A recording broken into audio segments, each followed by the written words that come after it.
In this episode, I'm going to give to you my top 5 underrated players at each position: point guard, shooting guard, small forward, power forward, and center. So stay tuned and enjoy. I know a while back I gave you my top 5 players of all time in each position. These the underrated guys, the guys that don't get enough credit for what they did on the court, for the careers that they had at each position. So listen up. You might learn some new things about some players that you didn't know were that talented or that had that good of a career.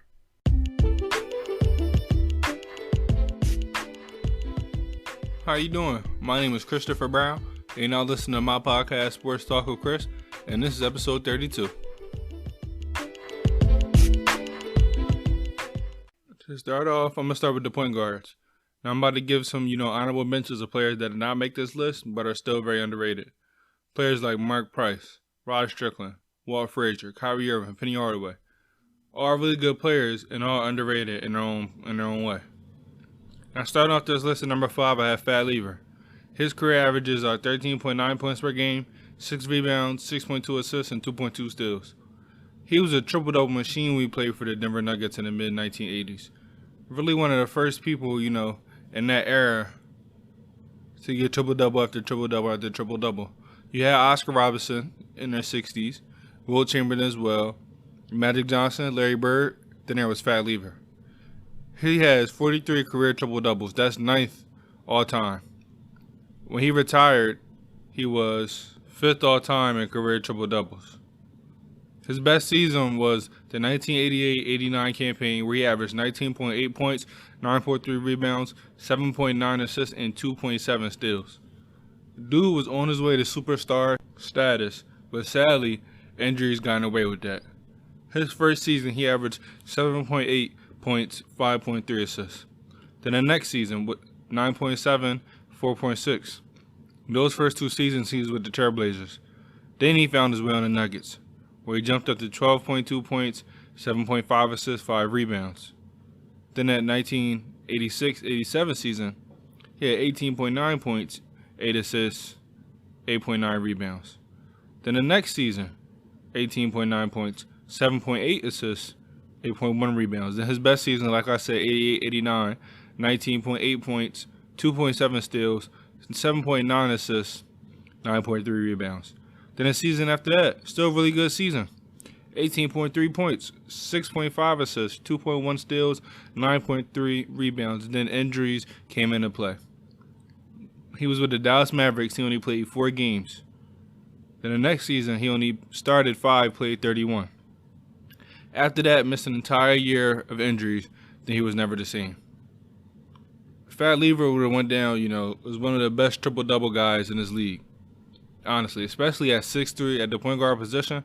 At the time, that was unheard of. Oscar Robertson was a big guard. Magic Johnson, a big guard. Larry Bird, small forward. Wilt, center, a giant. And this dude was 6'3", 170 pounds, getting the job done on both ends of the court. Really good player. Wish he never got injured. We got to see more of him, because who knows where his stats would have been. At number 4, I have Chauncey Billups. That man played 17 seasons in the NBA, and in the 17 seasons he did play, he averaged 15.2 points, 5.4 assists, 1 steal, shooting 38% from the three-point line. Chauncey Billups is 16th all-time in career three-pointers made with over 1,800. He has been to 5 All-Stars. He was selected to 3 All-NBA teams and 2 All-NBA defensive teams. His best stint of his career is with the Detroit Pistons from 2002 to the beginning of the 2008-2009 season. During that time, he helped lead them to a championship in the 2003-2004 season against the Los Angeles Lakers in 5 games. He won the Finals MVP, averaging 21 points and 5 assists. He was an elite defender, playmaker, leader, but most importantly, he was an elite clutch shot maker. He had the big shots. That's how he got the nickname Mr. Big Shot. Chauncey Billups should be in the Hall of Fame. He had a great career, one of the best point guards of the era, and people need to put more respect on his name. At number 3 on this list, I have Baron Davis. Now, Baron Davis was one of the most electric players in the league. He was so explosive, fast, had a killer handle. In the 13 years he played in the NBA, he averaged 16.1 points, 7.2 assists, and 1.8 steals. He He was a 2 times All-Star, 2 times Steal champ, and was selected to the All-NBA team just once. In the early 2000s, he was one of the best point guards. In the beginning of his career with the Hornets, he really put himself on the map with highlights every single night. Whether it was a crossover, a big shot, him dunking on somebody, dude put fans in the seat. Dude was a killer on the court. Then with the Golden State Warriors for 4 seasons, he was very consistent every single night, really solidifying him as one of the best point guards, in that era. 20 points, 8 assists, 2 steals. After that, he bounced around to a couple teams, putting up some quality numbers, but then he suffered a nasty knee injury with the Knicks that ultimately led him to his retirement. I think he still had at least 3 quality seasons left in him where he could have played on a contributing team. But sadly, after that knee injury, career was over. Baron Davis is one of those guys growing up, put on his highlights all the time. Why? Because he was fun to watch. He did everything right on the basketball court. He might not be a Hall of Famer, but anybody that guarded him during that time knew how much of a beast he was. At number 2, Gilbert Arenas, Agent Zero, Hibachi, No Chill Gil, whatever y'all want to call him. Now, Gilbert Arenas is one of my favorite players in the 2000s because he had ultra confidence. He knew he can go out and get a bucket against whoever he wanted to, whenever he wanted to. Dude was just a bucket, man. His career averages are 20.7 points, 5.3 assists, and just under 2 steals. From 2004 to 2007, compared to all the other point guards in the league, Gil was 3rd in points, 4th in points per game, 3rd in total steals, 5th in steals per game, 2nd in three-pointers made, and 2nd in free throws made. He was a 3-time All-Star and selected to the All-NBA team 3 times. Sadly, though, he blew out his knee and his career was basically over. He was not the same player, man. He lost explosiveness and speed, which was really a big part of his game. If he didn't mess his knee up, there's no doubt in my mind he would have gone down as one of the best scoring point guards of all time. Not even just point guards. He just went down as one of the best scorers of all time. If you want to compare him to somebody in the league, he got the shooting and scoring ability of Dame with the speed and quickness of John Wall. I mean, dude could get buckets whenever. He had the total package, the left hand, the right hand. Like I said, the shooting. Can get into the paint, can draw fouls. When it comes to scoring, Gil had it. And going into where the league started getting more soft, then it just been more easy for him. Injuries really messed him up. But without a doubt, though, he's still honestly one of the best scoring guards of all time. His first season in the league with the Golden State Warriors, he averaged 10.9 points, just 24 minutes played. Then the next season he played more, started all 82 games, averaged 18 points. In his first season in Washington, he averaged 19.6. Then the 2004-2005 season, 25. Then the next season, 29. Then the next season, 28. Then that's when the injuries started to come. The points was only just going to go up. Still giving you 6 assists. Can make plays, when it's time to make plays. 2.8 threes per night on 7.9 attempts. Who was really doing that back then? The dude was getting buckets whenever, like I said, against whoever. 10 free throws attempts. Hitting 8. Man was efficient. He could score. I'm sad that he got injured because all these stats, all these high scoring games we see these point guards having, he would have done it already. At number 1, the most underrated point guard of all time in my opinion, is Tiny Archibald. He was in the league for 14 years but only played 13 seasons as he missed a season to a torn Achilles. His career averages are 18.8 points per game and 7.4 assists per game. He's the only player in NBA history to lead the league in points per game and assists per game in the same season, averaging 34 points and 11.4 assists. He is a Hall of Famer, a 6-time All-Star, 5-time All-NBA selected team, and he won an NBA championship. In an era dominated by big men, he proved that guards can dominate the game. And not only guards, but small guards. All these point guards now, don't get me wrong, I love the game now. But all these guards now, all these players now, you're going to hear me say it a lot during this episode. Yeah, they're doing good things, right? But we got to show some appreciation to the players that did it first. You think these stats are good now, players was having better stats back then in a more physical game. A game that was more defense involved. We look at Tiny Archibald, right? He played from 1971 to 1984. The league was physical in the 70s and in the 80s. You couldn't, like, come on now. He was playing in a physical league dominated by big men. Yet still doing what he had to do, still dominating. Second year in the league, 28.2 points, 9.2 assists. Third year in the league, the 1972 to 73 season, giving you 34 points and 11.4 assists. He also led the league in minutes played per game. 46 minutes he played a night. I mean, do I gotta say more?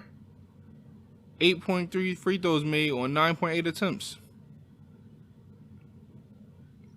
Tiny Archibald was doing things that I don't think any point guard in this era is going to do. You know, the closest one would be Luka. He hasn't done it yet. I guess you could say James Harden, but James Harden hasn't done it yet. Russell Westbrook averaged triple doubles. He hasn't done it yet. The only person to do it was Tiny Archibald. And he was only 6'1", 150 pounds. Y'all need to wake up. Y'all need to put respect on these guys' names. They're underrated, but they're great at the same time. They're underrated because people, I can't even say people, most people, they think with these new guys in the league, they're just the best of all time. They're not. There was players playing 30, 40, 50 years before them and having better seasons in a different league, like Tiny Archibald. Now let's move on to shooting guards. Some honorable mentions that did not make this list, but like I said, are very underrated. Michael Cooper, Klay Thompson. And just speak on Klay Thompson. The Warriors wouldn't be the Warriors without Klay Thompson. He's more just 3-and-D. Yeah, he's a terrific three-point shooter, but he's just a terrific shot maker. Makes those shots in the mid-range. He shoots over anybody he has to shoot over. If he has to put the ball in the court, I seen him dunk on some people. Then he's going to go out and defend the other team's best player. Yes, Steph Curry has all the glitz and glamour. Yes, he's the guy that's always, the face of the Warriors. But they wouldn't have had those rings without Klay Thompson. Just to speak on that. Then David Thompson, Allen Houston, and Alvin Robinson. Now to start off this list, at number 5, I have Rip Hamilton. He played 15 years in the league, averaging 17 points, 3 rebounds, 3 assists, making an All-Star game 3 times. Rip Hamilton averaged at least 17 points for 10 consecutive seasons. He was consistent as you can get on the offensive end and on the defensive end. He helped lead the Pistons team to a 2004 championship. He does not get enough credit, though, for his performance in that finals. People forget that he led the team in points per game. He had the highest average, averaging 21 points, 5 rebounds, 4 assists. You could have argued that he could have won the final MVP over Chauncey Billups. But those two, very underrated backcourt. That's why they're both on my list. Now, Rip Hamilton was a really good two-way player. Like I said, consistent on offense and consistent on defense. Why? Because of condition. He never got tired. He could run around the whole game on defensive end. And on offensive end, he was always moving, consistently moving. Learning from players like Ray Allen, the great Ray Allen. Rip Hamilton is great, too, in his own way. He had a killer mid-range game. One of the best conditioned players in the league, like I said. Ray Allen was just a bucket maker. He got buckets when it was needed to get buckets, when his number was called on. Very underrated. Would play good in any single era. Any era. Now, number 4, I have Pistol Pete. One of the first flashy people in the NBA. One of the first, if not the first. At the college level, he began to make waves, averaging a little bit above 44 points per game. And to this day, still holds the NCAA Division I scoring title of 3,667 points. All this while only playing 3 years. 3 years. Why? Because in NCAA, freshmen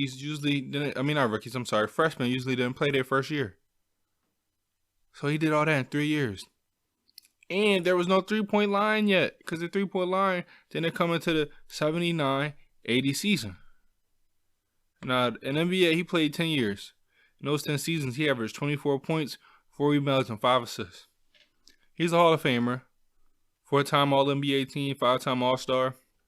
Led the league in scoring in the 76-77 season with 31.1 points per night. He was having knee problems, and once he realized that, he retired. He was known for taking those deep shots. And the year he retired was the first year, the three-point line came in, the 79-80 season, and he shot 67% in 43 games. There's no doubt in my mind if he would stay healthy, and he played a couple more seasons when the three-point line was just introduced, he would have made it more popular in that era. He would have took a lot of threes, and teams would have recognized earlier that this three-point line is a weapon. Pistol Pete Maravich, man, dude was a baller. A baller, honestly, ahead of his time. Things these players are doing now, he was doing in the 70s and in the 60s. Really good player, but gets overshadowed because he played so long ago. At 3, I have Joe Johnson. Now, Joe Johnson was a silent killer when he was in the league. He played 18 seasons in the NBA. Career averages are 16 points, 4 rebounds, and 4 assists. He scored over 20,000 career points, and he's top 15 in career three-pointers made, shooting 37% for his career. From 2003 to 2015, he was one of the most talented scorers in the league, being able to get a bucket in any situation or anywhere on the court. He made 7 All-Stars during that time. He is 6'7", 240-pound shooting guard with sick handles, off-the-dribble shot creation, ability to shoot the three, the mid-range. Had the post-up game because he could bully anybody that was guarding him because he was bigger than him. Very good playmaker. In my opinion, he could still play in the league right now and be a contributor to a contending team coming off the bench. Yeah, I know he's old, but Joe Johnson has a skill set that will never die. That's getting buckets. You can play him 10 minutes. He'll be able to score some points for you in 10 minutes. Like, over 20,000 points. A lot of people in the league right now that they're saying, oh, they're a great shooting guard, this, that, and the third. There's a couple of them that will never score over 20,000 points. Joe Johnson did that. And he played 18 seasons. He had the longevity. He just didn't talk about it. He let his game do the talking. And his game definitely did the talking right now. Team like the Rockets could have used him. Big guy, they like to switch everything. He has the ability to guard different positions. He has the ability to score. Any team right now struggling for scoring off the bench, they should have got Joe Johnson. Dude can still ball. The second most underrated shooting guard of all time is Mitch Richmond. He's a Hall of Famer, 6-time All-Star, 5-time All-NBA, and he won an NBA championship. Mitch Richmond scored over 20,000 career points. He was known for getting buckets. He averaged 20 points for at least 10 seasons in the NBA. 10 seasons he did that straight. And it wasn't like he had to, get ready. No. His rookie year, he came in averaging 22. Then the next year, 22 again. Then 23, 22, 21, 23, 22, 23, 25, 23, 19, 17, 16. Then he retired the year after that. Could have still got more buckets. Because that's what he did. And he shot the three at a very high percentage. 38. You look at the year he averaged 25. He shot the three-pointer 2.5 attempts. 2.5 makes. 5.9 attempts. 42%. The year before that, 43%. Dude was a bucket and very efficient at it. Very efficient. A lot of guys score in the league right now. Yeah, that's cool. But I'm going to keep saying this. We got to give some credit to the players that did it before them. And Mitch Richmond is one of those guys. Dude was a bucket, man. Dude was a bucket. Not a lot of people have over 20,000 career points. Very seldom do. He's one of them. So I just think he should get his flowers. That's all. Now, the most underrated shooting guard, in my opinion, I have Joe Dumars.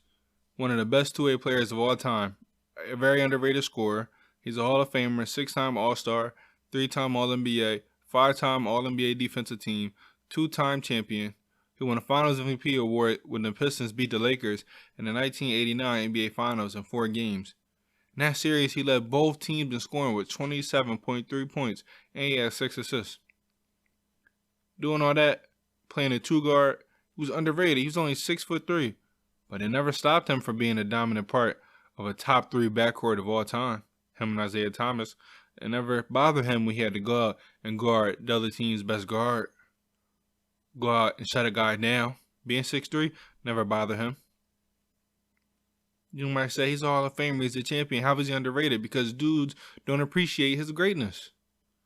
Because he didn't have the high stats. Because he didn't average 25 points. Because he wasn't shooting a whole bunch of shots. The dude was a winner. Dude was a pro. Joe Dumars was a problem in the league in the 80s. In the early 90s. Joe Dumars flat out played basketball the right way. We got to give credit to the guys that's doing it before us. And Joe Dumars is one of those guys. Very underrated. Why is he underrated? Because a lot of people today just give credit to the ones that's playing right now, thinking they're the best. And I'm not saying it's everybody, but I know a ton of people that's thinking every single dude should be a Hall of Famer because he had a couple good years. No. When you have the longevity, when you have the consistency, like a player like Joe Dumars, when you win 2 championships, when you win a Finals MVP, then come talk to me. But until then, I'm not going to consider you the best. A lot of people do. And it hurts players like Joe Dumars because the dude is great. But people don't see that. That's why he's on this list, man. Underrated for all the things he done gave to the game. Very underrated. Now moving on to small forwards. Some players that didn't make the list. You got people like James Worthy, Stack 5, Rudy Gay, Chris Muller. All really good players, just didn't make this list. All players are very underrated. At number 5, I have Shawn Marion, aka The Matrix. Shawn Marion was a Swiss Army knife. He did everything on the court. In the 16 years he played in the league, he averaged 15.2 points, 8.7 rebounds, 1.9 assists, 1.5 steals, and 1.1 blocks. Shawn Marion played the prime of his career with the Phoenix Suns. Marion was somebody who can guard all 5 positions and lock them up on the court. And he was undersized doing that, but he still got the job done. He went to 4 All-Star games, selected the All-NBA team twice, and won a championship in the 2010-2011 season. It makes no sense how he's never selected to an All-NBA defensive team when he was always up there in steals, when he was always up there in blocks, always up there in rebounds. Like I said, he's a guy that can guard all 5 positions on the court. And then he was playing at a time where the Suns played small ball. First team to play small ball. So he was forced to play power forward, going against the best power forwards in the league. That's when the league was dominated by power forwards. You had Kevin Garnett, Tim Duncan, Chris Webber, all these guys, great power forwards during that time. Shawn Marion guarded them all and gave them work. He gave them great things on offense. He did his best on defense. He did better than a lot of people that were 7-footers. He was only 6'7", doing his thing. If Shawn Marion was playing in the league today, that's this somewhat positionless basketball, man, oh man, he would be a max player. Like, I'm just thinking about it. If y'all think Draymond Green is a great defender, the ability to guard multiple positions, Marion was better. Way more athletic, faster, more agile, more quick. All the athleticism, everything checks the box. Dude could shoot better than Draymond, can rebound than Draymond. Draymond, yes, was a better playmaker. But if you used to ask me which one I'm taking Shawn Marion with the quickness. Very underrated. Honestly, deserves to be in the Hall of Fame someday. Because really was one of those guys that was a Swiss Army knife. Helped the Phoenix Suns. They almost could have won a championship. They had some things stopping their way, but he was a big contributing factor. People want to say, yeah, Steve Nash, yeah, Mark Stoudemire. That team would have never been how they were without Shawn Marion. He was the guy that held it down. He was the defender. He was the guy that did all the dirty work. Can't win without a guy that's going to do all the dirty work. Now it's Shawn Marion. Not only did he do all that, but he was great at it. His first year in the league, averaged 10 points. Next year, jumped up to 17, to 19, to 21, 19 again, 19, 21, 17, 15. You look at the rebounds, first year, 6.5. Next year, jumped up to 10, 9, 9, 9, 11, 11, 9, 10. You look at the steals. Rookie year, 0.7. Next year, 1.7, 1.8, 2.3, 2.1, 2, 2, 2, 2, 2. You look at the blocks, always average at least a block a game. Like I said before, don't get me wrong, the guys playing today are great, but there's players that played, I can't even say this with Shawn Marion because he retired in 2015. Career started in the 99-2000 season, and the league was totally different from when he started to when he retired. My point being is that Shawn Marion is great. It's great. A lot of people might not know that, but best believe if he was playing in today's basketball, he would be a max player. He could guard anybody. He can score, he can rebound, he can defend. He was also shooting a three-pointer at a high clip. 33% for his career. But his best years, 39%, 38%. Put some respect on Shawn Marion's name. That's all I'm going to say. Now, number 4, I have Mark Aguirre. Mark Aguirre's career stats are 20 points, 5 rebounds, and 3 assists. Now, the first half of his career, when he played with the Dallas Mavericks, that's where he got a lot of buckets. His best year in the league was the 1983-84 season, where he averaged 29 points, shooting 52% from the field. Then a year after that, he gave you 25. The next year, 22. Then 25 and 25 again. Dude was a bucket. That was when he was with the Dallas Mavericks. Now, when he was traded to the Detroit Pistons, that's why he's on this list. Because what he did, man, he's the ultimate pro. He sacrificed a lot. He sacrificed a lot in order for that team to win. In order for that team to have the opportunity to go back-to-back and win back-to-back championships. He gave up a lot, for his personal career. He could have went down as a guy that was one of the best scorers in his league. Because when he was with the Dallas Mavericks, he was getting buckets after getting buckets from the paint to the mid-range to the post. At 6'5", 6'6", he was doing it all scoring-wise. But when he was traded to the Pistons, he realized, okay, this dude and Dennis Rodman, he has to play more. Because he brings something to the table that not a lot of guys bring. So he took a step back. That means his scoring dropped dramatically.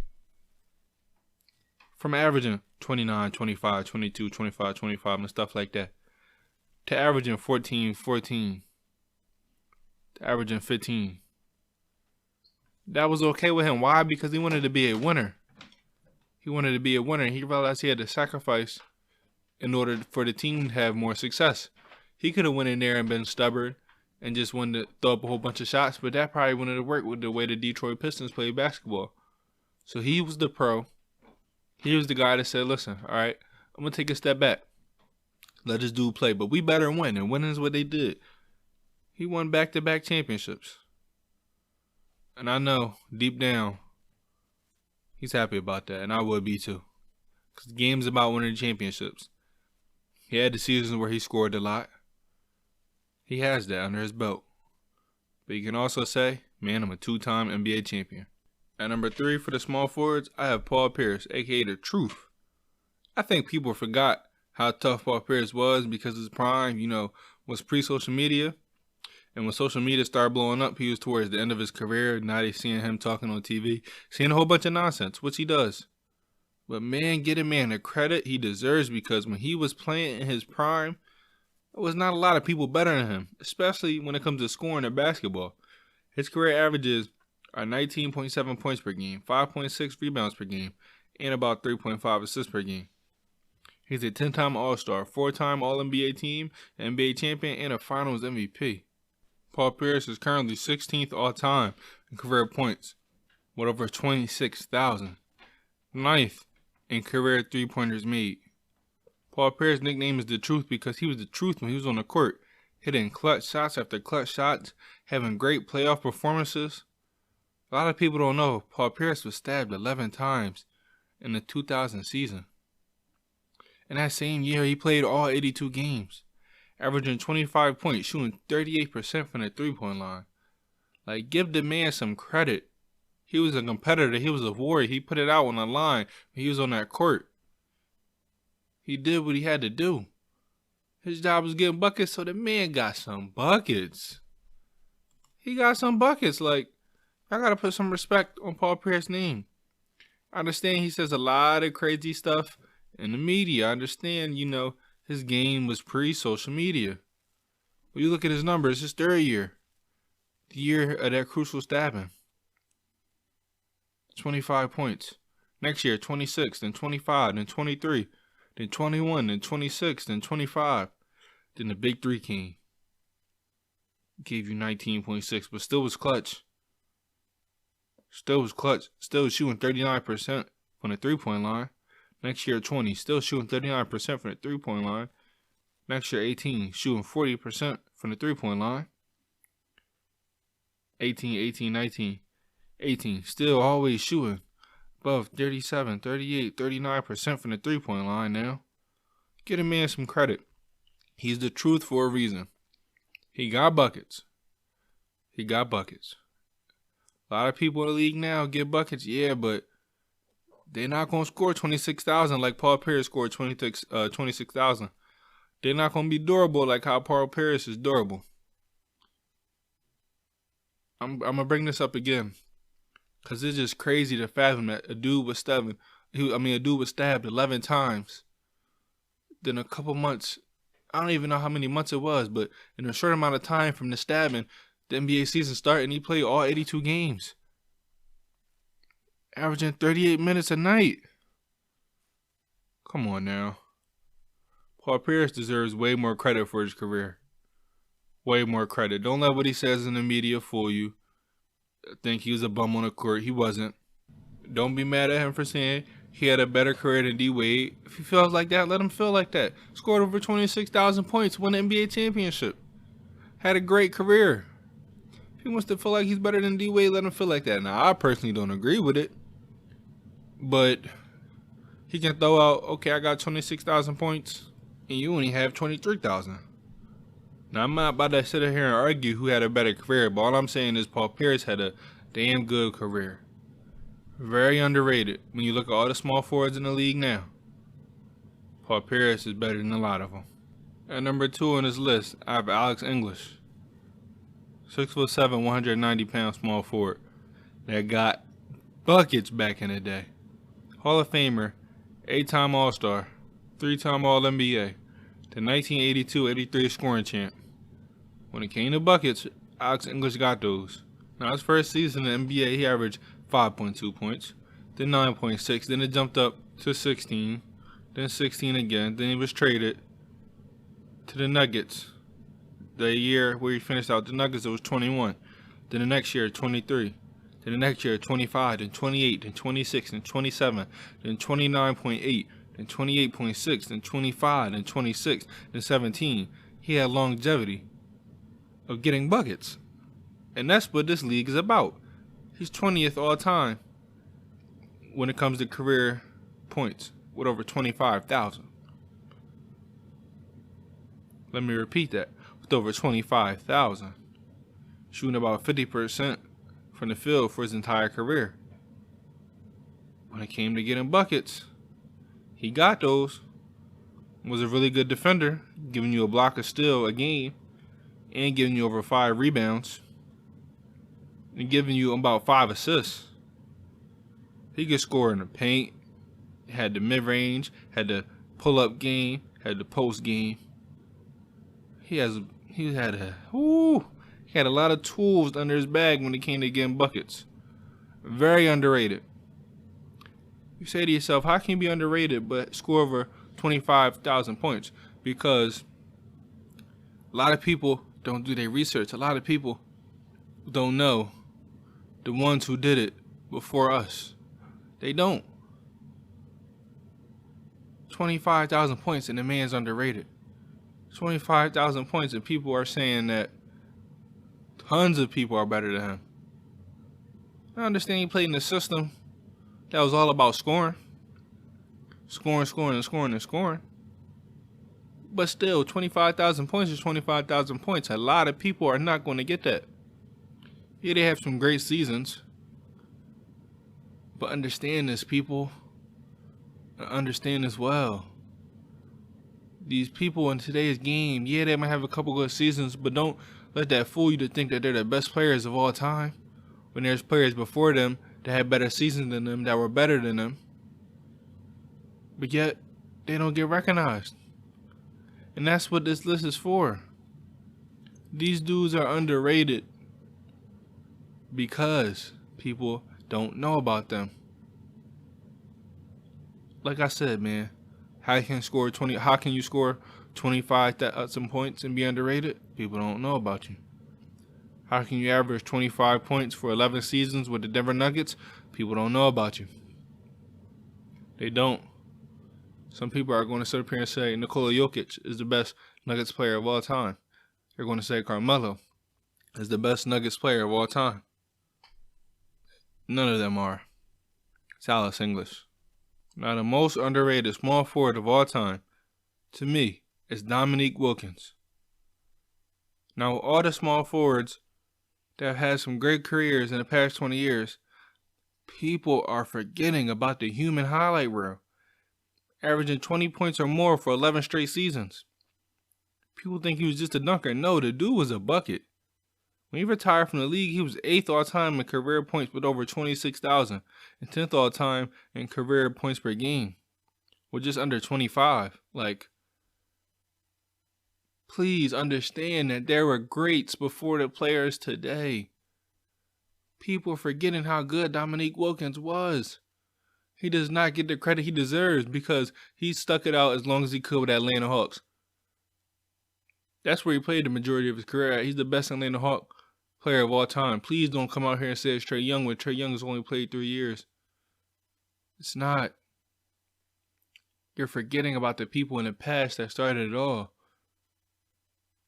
Revolutionized the dunk contest. But he was still getting buckets at the end of the day. He was losing the playoffs to better teams. It wasn't because of his performances. He was always doing his thing, giving you more than 30, giving you 40, giving you 50. Dude was getting buckets. You cannot tell me a player, a small forward right now, that's going to average at least 20 points for 11 straight seasons. Other than the great ones. You got LeBron. Melo might have did it. No, not even Melo. I don't even think Melo did it. KD. He missed some years to injury, but always a 20-point a night type of guy. Other than that, it's a drop-off. Because no other guy is going to have the longevity to average at least 20 points in 11 straight seasons. And don't think he was just scoring 20, just in that average. No, his second year in the league, he scored 21.6. Then the next year, 27. Then the next year, he led the league in scoring the 1985-86 season with 30. Then the next year, 29. The next year, 30. Then 26, then 26, then 25, then 28, then 29. Put some respect on his name. Next year, 17, played in a different league. Played overseas with Greece. Came back, gave you 18. Drafted in 1982. 1982. He only had one season where he only played 27 games, only started 2, where he averaged less than 10 points. Other than that, you could say the man never scored under 17 points for his entire career. He retired, like I said, his 8th all-time in scoring. Put some respect on his name. I do not understand why people are saying all these small forwards in the league today are so great. Let them show it. They haven't proved anything. They haven't won nothing. Their stats don't compare. They definitely don't compare because a lot of these small forwards that y'all saying are so great, 27, 30, 29, 30, 26, 26, 25, 28, 29, 26, and back-to-back seasons. They're not. How do we know they're not? Because the stats are right there. Please put some respect on Dominique Wilkins' name. The dude should have been in the top 50 players of all time when that list came out. He should have. When you think of the Atlanta Hawks franchise, you think of Dominique Wilkins. You do. Put some respect on Dominique's name, man. Dude is underrated. He does not get enough credit for what he's done for basketball. Now moving on to power forwards. Some honorable mentions that are underrated that didn't make this list. You got Al Harrington, Boyd Griffin, Paul Millsap. Now number 5, I have Zach Randolph, Zebo, Mr. Double Double. He was a bully in the paint. Never needed athleticism to dominate. His last season, he averaged 14.5 points, 6.7 rebounds in year 17. Career averages 16 points and 9 rebounds. Now he started his career with the Portland Trail Blazers, where he was drafted in 2001, but didn't get serious playing time until the 2003-2004 season, where he averaged 20 and 10 and won a Most Improved Player a Year award. Now his main stint of his career was with the Memphis Grizzlies. He was there for 8 seasons and helped turn that franchise around. They never won a championship, sadly, but some of those seasons he was there, there were some key players that were injured during the playoffs, and they just lost tough battles. But regardless, that was a team that nobody during that time wanted to play because they were gritty, they had toughness, and he was one of the main reasons why. Zach Randolph had the post-up game, the face-up game. He could defend, and he would snag the rebounds. That's why he was nicknamed Mr. 20 and 10. What Zebo was, he was consistent. Unlike some people have 3 and 4 good years. Nah, he had 17 really good years. Even the years the first 2 where he barely played, you could see the potential, and he skyrocketed. Very underrated. Career double-double machine. Always going to give you double-double. Always going to give you double-digit points. He only made 2 All-Star games, but every power forward that made that All-Star game ahead of him knew what type of player Zebo was, and Zebo gave him work. There's no power forward during the time Zebo was playing that said he was an easy matchup, because he gave him all work. All of them. Now, number 4, I have Rasheed Wallace. Rasheed Wallace, in my opinion, helped change the big man position for forever. He had the talent to be an all-star every year, but he was an ultimate team player, which you have to respect. You have to. He was a really good defender. He had the tools on offense, the vision, the passing, the low post game. He could finish at the basket, the face-up game. And why I said he helped change the big man position forever is because he was one of the first big men that really started shooting 3-pointers consistently. And at a good percentage too. 1.4 mades on 4 attempts, 36%, 35%, 33%. He's a career 3-point shooter at 33%. He played 16 years in the league. His career averages are 14.4 points and 6.7 rebounds. Give me about a block of steal a game. He started his career out with the Portland Trail Blazers, just like Zach Randolph, where he played 8 seasons and established himself as one of the best power forwards in the game. Then he played 6 seasons with the Detroit Pistons, where he won a championship in the 2003-2004 season. He was traded that same season and really a key piece of why that team won a championship. All those players on that team was underrated. All of them. Because they all played basketball the right way. All of them. They were all team players. Because there's no doubt in my mind Chauncey Billups could have averaged more points if he wanted to.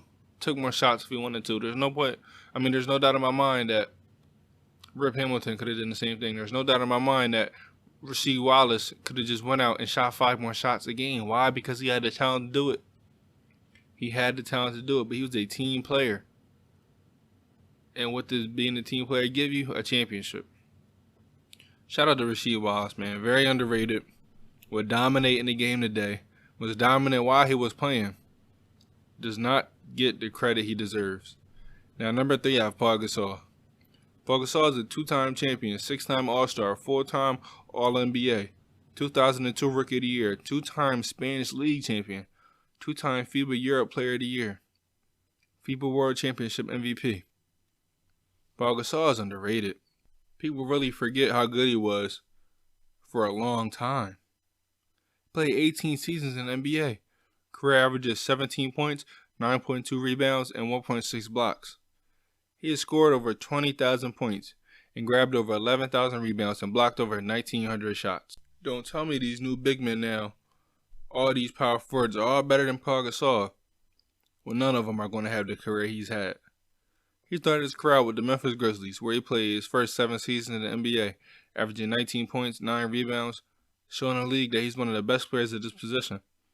Then he was traded to the Lakers and was the second best player on that team, helped them reach 3 finals and win 2. Paul Gasol's ability to pass, very underrated. Him and his brother are arguably 2 of the best passing big men to ever play this game. Paul Gasol had the ability to score on all levels, defend, rebound. He does everything that a coach will love. People forget how much of a baller he was because he didn't have the best numbers. He didn't have averaging 27, 13 for just 2 years. That wasn't Paul Gasol, man. He was consistent. One of the best players at his position for his entire career that he played. Very consistent for his entire career that he played. I think one day he's going to end up in the Hall of Fame. Don't know if it's first ballot. It should be first ballot, but the number he has, over 20,000 points. Not a lot of people did that. Over 11,000 rebounds. Not a lot of people did that. Blocked over 1,900 shots. Dude has the numbers, but for some reason does not get the recognition that he deserves. At number 2, I have Chris Bosh. Chris Bosh was a problem on the court. If he didn't have to retire early because of a blood clot issue, he would still be one of the most productive bigs in the league right now. And when he first came into the league, he dominated inside the 3-point line. When the game evolved, he started attempting more threes, shooting over 35%. He's a 2-time champion, made the All-Star game 11 times in a row, made the All-NBA team in the 2006-2007 season. His career averages are 19 points, 8.5 rebounds, and about 1 block. He 13 years in the league. His first 7 was with Toronto, where he established himself as one of the best power forwards in the game. 5 All-Star seasons in Toronto, where he averaged 22 and 10. His last 6 seasons in the league was with Miami, where he's a big part of that Big 3. He won 2 championships there. He needs to get the credit for what he had to sacrifice. His last year with the Raptors was his best season arguably in his entire career. 24 points, 10.8 rebounds. Then he went to Miami, where he averaging 6 less points because he was the 3rd option. You know how much of a team player you have to be? From going to being the man to being the 3rd option. Some nights, not getting even half of the shots you used to take with Toronto. To some nights, scoring less than 10 points. To some nights, only scoring 10 points. From going to being an all-star, 24 and 10, to going to be 18. Some nights you even scoring 14. You got to be a hell of a teammate to do that, and that's what Chris Bosh was. Now, once LeBron left, his scoring started to go back up. It started to increase. He was saying, oh yeah, Chris Bosh still has game. He still has game. Now, even though his career was cut short because of the blood clots. Like I said, I do believe if it wasn't for that issue, he'd still be in the league right now, being highly productive. And I still believe he should be a Hall of Famer. Will he be first ballot? I don't know. But I think he deserves to get in there. Now, number 1, the most underrated power forward, I have Chris Webber. Chris Webber was a beast. I think people tend to overlook that because he played in an era that was dominated by bigs, but he's one of them dominant bigs. Career stats are 20.7 points, 9.8 rebounds, 4.2 assists, 1.4 steals, and 1.4 blocks. One thing about Chris Webber is that he is a winner. His rookie year, he won Rookie of the Year and helped making that Golden State Warriors a winning franchise again. Then he was in Washington, helped them get to the playoffs somewhere that they haven't been in over a decade. Then when he got to the Sacramento Kings, made them into a legit contender for years. When he got to the Kings, that team was scary. Had the ability to win the championship. They got cheated against the Lakers in the Western Conference Finals, 2002, Game 6. They won that game, they go into the finals, but they got cheated badly. I'm not going to get into that. If y'all want me to, I'll let you know, but they got cheated heavily in that job. Now with the Kings, he played his best basketball in his career. Why? Because he had the freedom to play basketball how he wanted to. Man was a problem in Sacramento. Best season of his career. 2000-2001 season where he averaged 27 points a night, over 10 rebounds. Chris Webber could dominate in the paint, can hit the mid-range shot, had incredible handle and vision for somebody at his position, somebody his size. Now sadly though, his career was never the same when in 2003 playoffs he tore his ACL. Five-time All-Star, five-time All-NBA. The man deserves to be in the Hall of Fame. He deserves to. In an era that was dominated by the power forwards, you got Kevin Garnett, Dirk, KG. Right? Those are three big names. Chris Webber was right there giving them guys work. Year after year after year, giving them work. KG was in the league when Chris Webber averaged 27. When he was getting his team to the Western Conference Finals. KG was in the West. Tim Duncan was in the West when Chris Webber was averaging 27, get his team to the Western Conference Finals. When they was the second best team in the West behind the Lakers. Those two power forwards were in the league. Where were they? Not right there with the Kings and Chris Webber. Now, I'm not going to say Chris Webber is better than both of them. But he was a hell of a good player. Better than a lot of these power forwards in the league now because he can do way more. Wherever he went, he helped that team become a winner. Wherever he went. Now, after he tore his ACL, played with the Sixers, averaged 20, but wasn't the same guy. You could see it. Went to the Pistons, wasn't the same guy. You can see it. But before the ACL injury, one of the best in the game. And if it wasn't for the ACL injury, I believe his career would have been even better. And he'd have been a for sure Hall of Famer. He already is now, in my opinion. Why he's not in the Hall of Fame, I don't understand. He deserves to be in there. Like I said, wherever he went, he turned that team into a playoff team. The man deserves to be in the Hall of Fame. Please give him the credit he deserves. Y'all don't know about Chris Webber? Turn on the highlights. Please turn on the highlights because he could do it all at that power forward position. Now, last but not least, 5 underrated centers.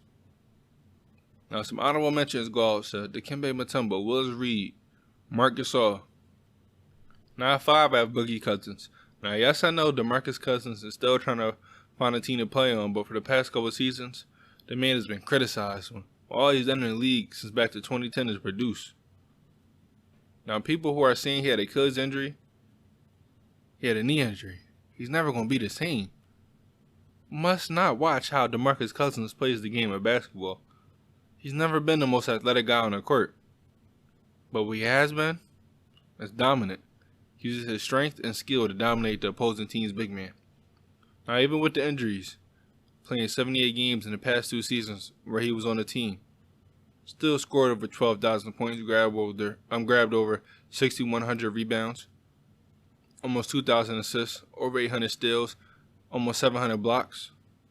Before the injuries, averaging 25, 12, dishing out 5 assists.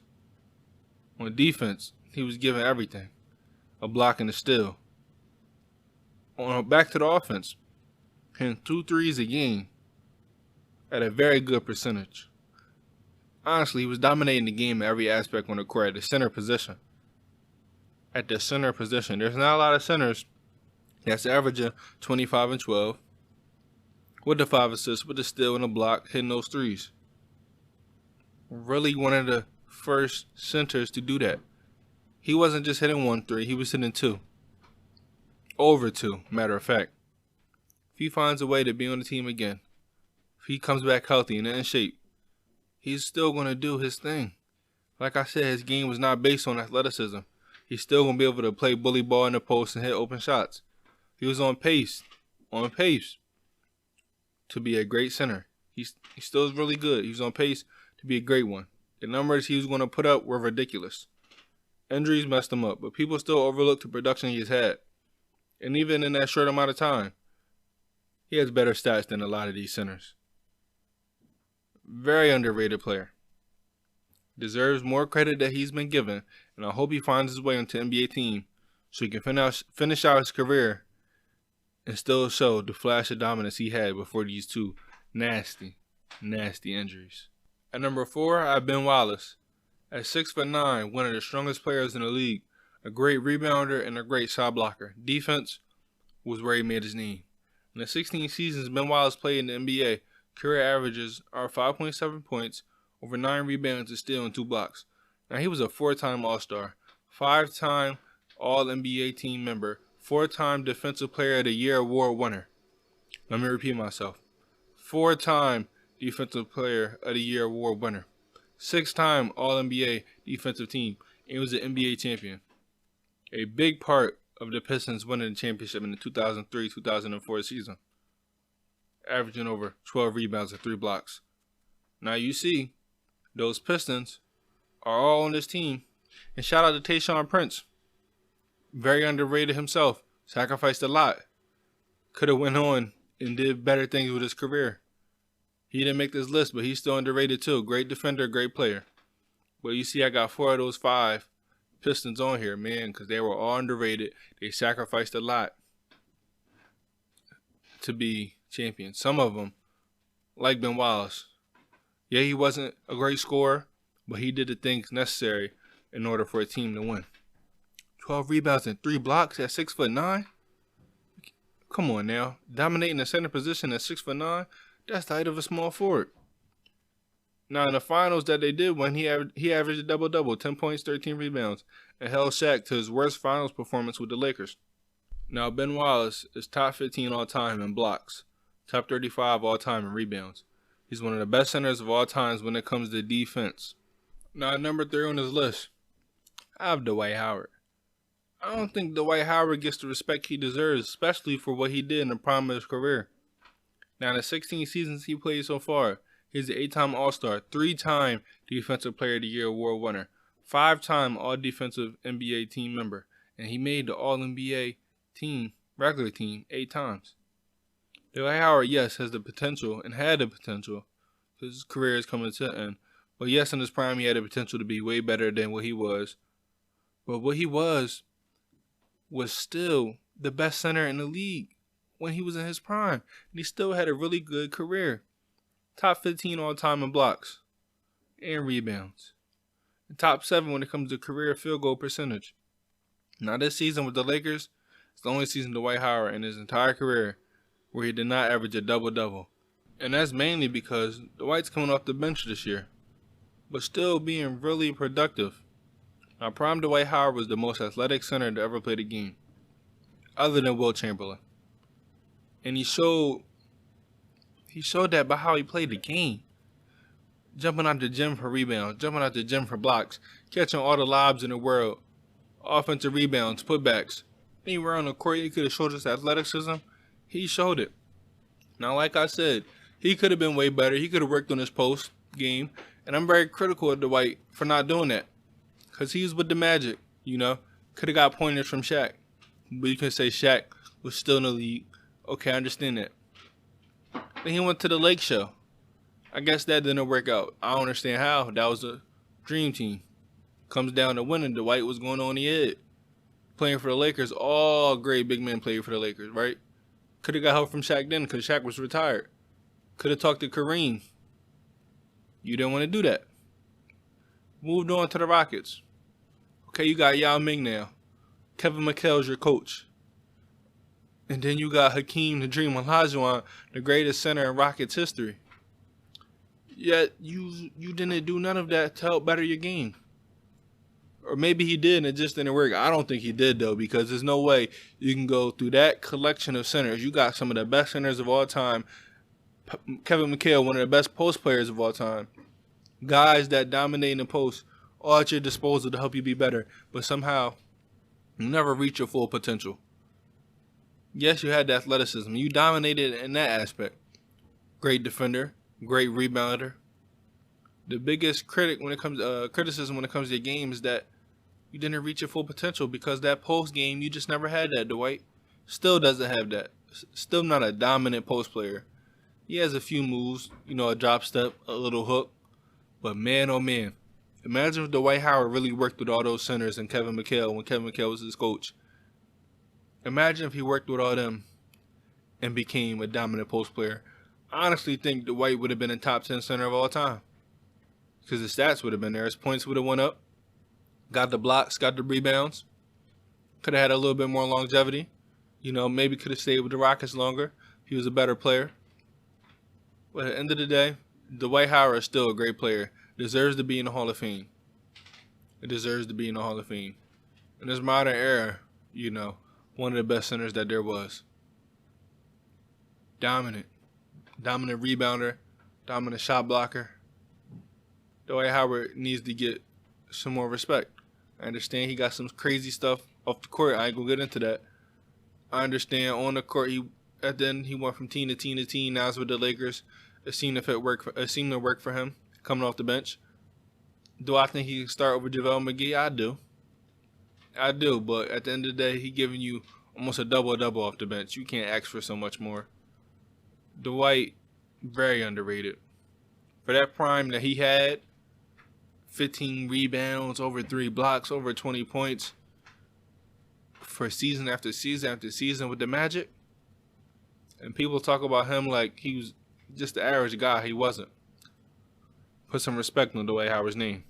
Now, number 2, the second most underrated center of Artis Gilmore, Hall of Famer, 11-time All-Star, 1974-75 ABA champ, 5-time All-Defense, 5-time All-ABA, 71-72 MVP of the ABA, also Rookie of the Year the same year, and was selected to the All-ABA All-Time Team. Hall of Famer. Now, he won MVP and Rookie of the Year, averaging 23.8 points, 17.8 rebounds, and 5 blocks. 5 blocks. Now, I know a lot of people are thinking, oh, this is an NBA list. Well, you got to shout out these guys in the NBA because they was playing ball. So just how like the NBA was playing ball. He was dominating. I mean, pure dominance. Pure dominance. In the ABA, he averaged 22.3 points, 17.1 rebounds, and 3.4 blocks. In the NBA, 17.1 points, 10.1 rebounds, and 1.9 blocks. Together, his career averages playing basketball professionally, 18.8 points, 12.2 rebounds, 3.1 blocks. You have to shout out these guys. You have to give him credit for what he did in the ABA because it's still basketball at a professional level. Now, 17 rebounds? Come on now. 5 blocks? Dominance from a center. First 5 years, averaging over 41 minutes played. Averaging over 17 rebounds and 20 points and over 3 blocks. Those are dominant numbers, right? Now you look at his NBA numbers. Over 15,000 points. Over 9,000 rebounds. You combine all his numbers. ABA, NBA. He is 4th all-time in blocks with over 3,100. 5th all-time in total rebounds with over 16,000. And then, the man is 27th all-time with 24,941 points. Dominant numbers, right? Dominant numbers. He was also dominant in NBA, but you got to give credit to where he started out the prime of his career with the ABA. The man was dominant in both leagues. Need I say more? He was a guy that was dominant on offensive end. Bullied you in the paint. 7'2", 240 pounds. Could not stop him in the paint. Left-handed bully. On a rebound, grabbed every single one that they had.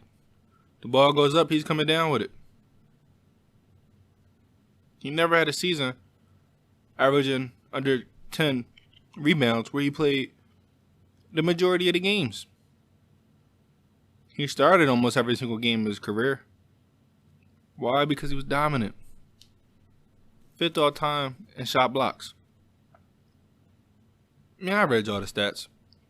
You got to put some respect on these guys' names that played in the league before our era. There's not a lot of centers that are playing right now that's going to have more than 24,000 points, over 16,000 rebounds, and over 3,000 blocks. There's not. You got some centers that are good on the defensive end. They're good rebounders. They're good shot blockers.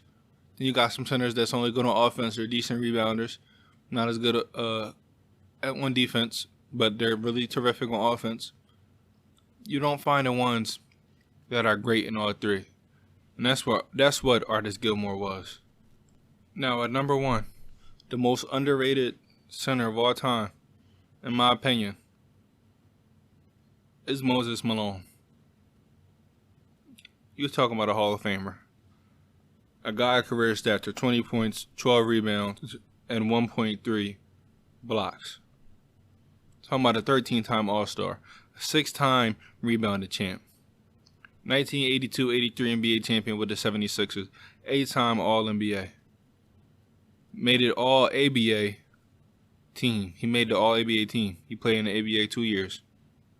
Dominated those 2 years, by the way. The 1974-75 season and the 1975-76 season. 2-time All-Defensive. Then he won the MVP 3 times. Back-to-back on 2 different teams. You're talking about a dominant player right here. And it's sad that I have to say he's underrated because how great a career he's had, but he gets overlooked.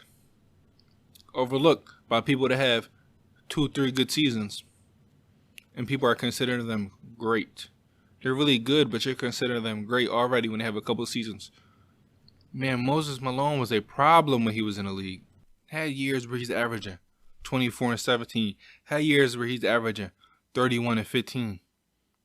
Had years where he's averaging 24 and 15. Like, the longevity he had, 20 years playing professional basketball, 18 years in the NBA. Throughout his prime, he was a double-double machine, at least 20 and 10. Come on now. My grandfather always told me, you gotta give respect to the ones who came before you, and y'all gotta put some respect on Moses Malone's name. Over 17,000 rebounds. Top 5 of all time. Over 29,000 points. Now this is ABA and the NBA. Right? He's still 9th all time in points. In the NBA, he had 27,000. You know. In the ABA, he had about 2,000. So in NBA, he has 27,409 points. Still 9th all time. Regardless, he scored over 25,000, right?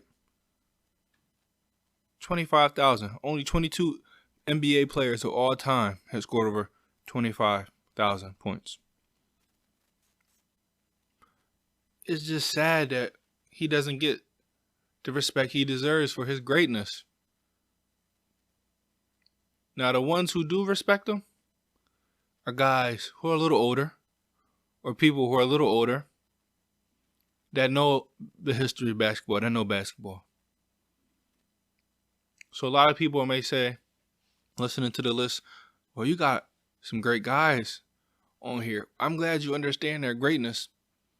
But there's too many people that call themselves basketball fans that don't understand the great ones who came in this league, the great ones who played in this league. I named some guys who are Hall of Famers. I named some great guys on this list. I mean, Moses Malone's stats could argue that he's a top 5 center. But he doesn't get the respect he deserves from everybody. The ones who do know how good he is, how good some of those other people I named on this list, they're a little older, you know, like a Alex English, like a Mark Aguirre, like a Joe Dumars, like a Tiny Archibald, like a Pistol Pete. Guys who played, you know, way before I was born. I know how great they are, but not enough people do. That's why they're on this underrated list, man. They're underrated because, and this goes for everybody on this list, they don't get enough respect. They don't get enough credit for the career that they had. And it's sad, man. It's sad. But yeah, Moses Malone, the last player I'm going to name on this list, rest in peace to Moses Malone, was a machine. You're talking about a guy who nobody in the league has done this. Won MVP. The only person who could have did it was OBJ, but he didn't. They gave it to Derrick Rose. We're talking about a guy that won MVP back-to-back seasons on 2 different teams, the Rockets and the Sixers. Then he helped the Sixers get a championship. Moses Malone is a great pro, was a great player. And yeah, that's it for this list. All these guys are underrated, and they deserve more credit than they get. That's a wrap for this episode. All those guys I named, they're all underrated to me for their own different ways, But at the end of the day, they're underrated. They don't get enough credit for the careers that they had, for the talent that they displayed on the court. And I feel like they should get some more recognition for the great careers that they had. Now, if you agree with this list, or you feel like, there's some other players I left off that are underrated, let me know. You can find me on Instagram and Twitter at sportsw_Chris. sportsw_Chris. Thank you all for listening and stay tuned for future episodes.